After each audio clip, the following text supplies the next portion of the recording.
Have you ever stopped to think about your immune system? It's not just a bunch of cells floating around. It's a massive, high-speed communication network.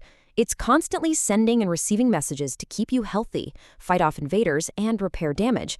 But what happens when those lines of communication get crossed, or the signals just get way too loud? And that's really the big question we're tackling here. How do our cells actually talk to each other to control something as powerful and, well, as important as inflammation? The answer lies in this really remarkable biological system. And once you understand it, you'll get the key to some of the most cutting-edge treatments for autoimmune diseases out there today. Okay, so here's our game plan. We're going to start by mapping out the body's communication network itself. Then we'll meet the 27 key messengers that use this network. After that, we'll look at how medicine can step in and flip the off switch. We'll explore the huge difference between precision and power in these treatments. And finally, we'll talk about the price of that inhibition. All right, first up, the body's communication network. Let's introduce the JAK-STAT pathway.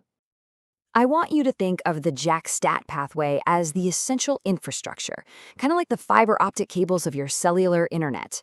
It takes these signals from molecules called cytokines on the outside of a cell, and it zaps their message directly to the cell's command center, the nucleus, telling it to change its behavior. And right at the heart of this system is an absolutely crucial enzyme, a protein called JAK1. It's one of the main hubs that makes this whole network tick. But here's the thing, JAK1 isn't a solo act. Not at all. It's a team player. Depending on the exact message it needs to send, it partners up with one of 3 other members of the JAK family, JAK2, JAK3, or another protein called TYK2.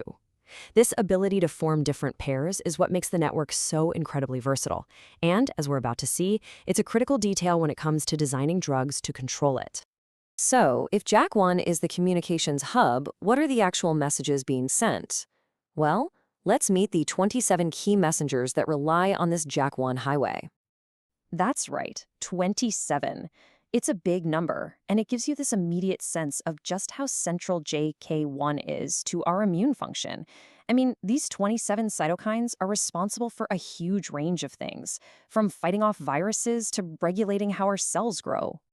Now, to get our heads around these 27 messengers, we can group them into 5 major families. First up, you've got the interferons. These are your body's first line of defense against viruses. Then there's the gamma C, or gamma C family, which is absolutely essential for developing our key immune cells, like T cells and B cells. We also have the IL-6 family, which are major drivers of inflammation, and the IL-10 family, which kind of helps put on the brakes and repair tissue. And then there are a few other key players involved in things like allergies and itch. So this brings us to a really critical question. What happens when this constant chatter between cells gets stuck on broadcast? Well, this is where medicine has to intervene, which leads us to flipping the off switch with a class of drugs called JAK inhibitors. When this network goes into total overdrive, the result is chronic, damaging inflammation. This is the root cause of so many autoimmune diseases. Things like rheumatoid arthritis, psoriatic arthritis, or severe atopic dermatitis, where your body's own immune system is basically attacking itself because of these faulty, overactive signals. And that's where the solution comes in. JAK inhibitors, or JAKis as you'll hear them called, are these small molecule drugs designed to get inside the cell and physically block the JAK enzyme. The best way to think about them is like a volume knob. By blocking JAK1, they can literally turn down the volume on all those inflammatory messages being sent by the 27 cytokines we just talked about, calming the whole system down. But here's where it gets really fascinating. You can turn that volume knob in different ways. And this brings us to a choice between precision and power. Because it turns out, not all of these inhibitors are created equal. So there are 2 main strategies here. On one side, you have what are called JAK1 selective inhibitors. These are designed to be a precision tool, really aiming to block just the JAK1 hub as specifically as possible. On the other side, you've got pan-JAK inhibitors. Think of these as a broader tool, almost like a sledgehammer, that inhibits multiple JAK enzymes like JAK1, JAK2, and JAK3, all at the same time.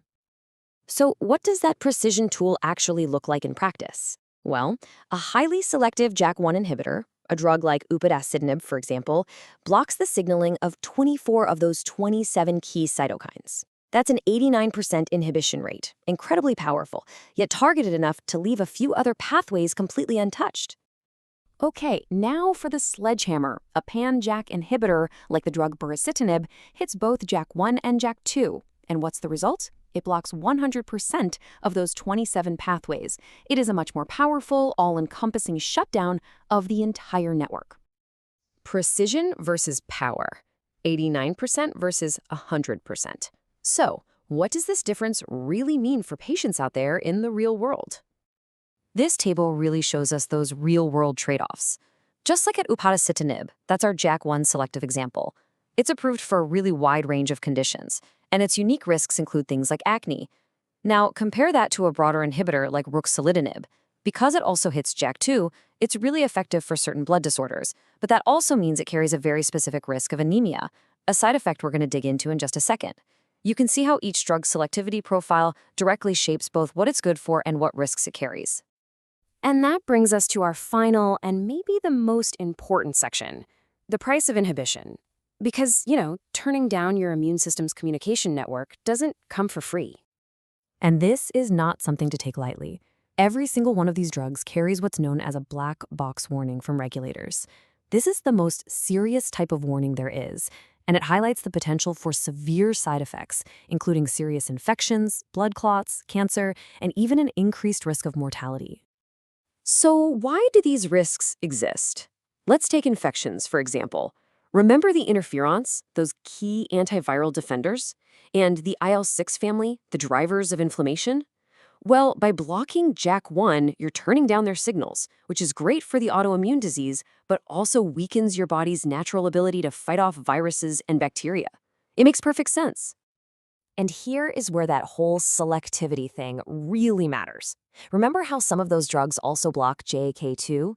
Well, it turns out JAK2 is absolutely essential for making red blood cells and platelets. So the pan-JAK inhibitors that hit JAK2, like ruxolitinib or baricitinib, carry a higher risk of causing anemia or low platelet counts. A more selective JAK1 inhibitor can potentially avoid this specific side effect altogether. Ultimately, it all just comes down to a trade-off. Selectivity for JAK1 might reduce those specific JAK2-related risks like anemia, but broader inhibition might be more powerful in some cases. Each and every drug has its own unique fingerprint of risks and benefits, which is why patient selection and really careful monitoring of blood counts, cholesterol, and infections are absolutely essential for anyone taking these medications. Okay, so let's boil this all down. If you remember 3 things from all this, make it these. Number 1, your body relies on this vast communication network where JAK1 is a central hub for 27 different messengers. 2, when that network goes haywire, JAK inhibitors can act as a volume knob to turn down the inflammation. And 3, choosing the right inhibitor is always a complex balancing act between the precision of selective agents and the raw power of pan-JAK agents, all weighed against their unique risks. And all of this leaves us with a final, really fascinating question for the future. As we get better and better at understanding this intricate network, is the best approach going to be to keep targeting the messenger hubs, like JAK1, or will we develop even more precise tools to intercept the individual messages themselves? That right there is the challenge and the promise of immunology today.